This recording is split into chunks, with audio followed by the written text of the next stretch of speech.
Good morning, everybody. Here we are Wednesday morning, and we get another chance to get our day started off right with our dose of God's Word. This morning, I want to look at a passage over in the book of James. In James chapter 4, he makes a very important statement, verses 13 and 14. And he says, "Come now, you who say today or tomorrow, we will go to such and such a city, spend a year there, buy and sell, and make a profit. Whereas you do not know what will happen tomorrow. For what is your life? It is even a vapor that appears for a little time and then vanishes away." We need to really stop and think and consider about the words that James is saying here. For what are you preparing for tomorrow? Are you prepared for tomorrow? We make a lot of plans. We want to get this done. We want to get this done. Maybe we're saving up and we got some project and thing we want to do, some tomorrow down the road. But how are we living today in preparation for tomorrow? What if today is your last tomorrow? Because yesterday is today's tomorrow. You see, how are we living today in preparation for tomorrow? Am I living today as in how James is talking about some folks, is that all they're thinking about is what we're going to make tomorrow, what we're going to do tomorrow, and things of this life. And there's nothing wrong with that. We have to make plans. We have to look we have to look ahead. In those types of things, we have to do that.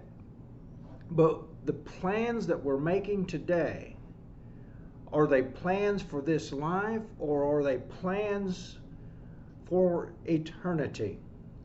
James says here, he says, we don't know what's going to happen tomorrow. And he says that our life is but a vapor. So we're only here for a short time. And how are we spending today? How are we using today? What if tomorrow does not come? Or if tomorrow does come and that's our last day? What have we done today in order to prepare when we have no more tomorrows that's going to be coming our way? If we spend our life chasing this and chasing that, and God is not any part of that, how do you think it's going to work out when you die and God's not part of any of your plans? Just take, for example, come Saturday. Come Saturday, will you be making any plans for Sunday? You're going to make some kind of plans. What will those plans be? Going to the lake, going shopping, sleeping in, or maybe some of those types of things. Maybe go four-wheeling or whatever, camping, whatever. But do your plans include anything concerning God, such as going to Bible study or worship service or any of those types of things? What plans are we making today that's going to have an impact for us tomorrow? What are we doing today with God being involved in it? And the plans that we're going to be facing and things we're going to be doing tomorrow are going to be the things concerning God. Our life is but a vapor. We're here and we're gone. The psalmist said in Psalm 34, our life is nothing but a handbreadth. Hand's not very wide, is it, in the grand scheme of things? So here, these words that James is saying here is those that we really need to take to heart. What are we doing today? What are we doing with today? Is our focus in on things like James is saying here, today or tomorrow we're going to go to such and such a city, spend a year there, buy and sell, and make a profit? Is our tomorrow all about the things that we want to do and the enjoyments in life?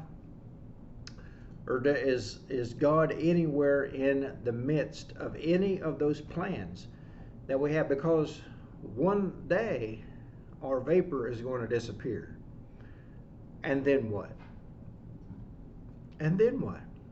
If God has not been part of our lives, if God has not been part of our plans on those tomorrows that He may bless us with, if God's not been part of any of those plans, Why should He allow us to be partaker of His presence for all of eternity?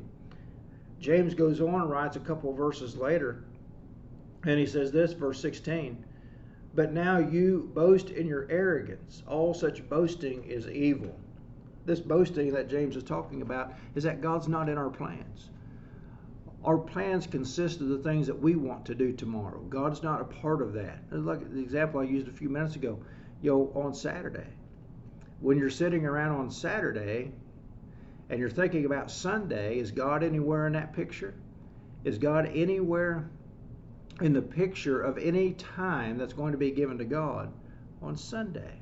Or maybe Tuesday when Bible study comes around. Is God in any of those plans? At 7 o'clock or so, on Wednesday, the tomorrow of Tuesday. If God's not in any of our plans and any of our tomorrows, it ought not shock us that we're not going to be blessed with His presence for all of eternity. Something to think about, isn't it? What do your tomorrow's plans include? Is God any part of it? Something to think about. But there's your dose of God's Word for today. I hope it'll do you some good. Hope we'll get your wheels turning. And Lord willing, we will get back tomorrow and get another dose of God's Word to get our day started off right. I hope you have a great day, and we'll see you then.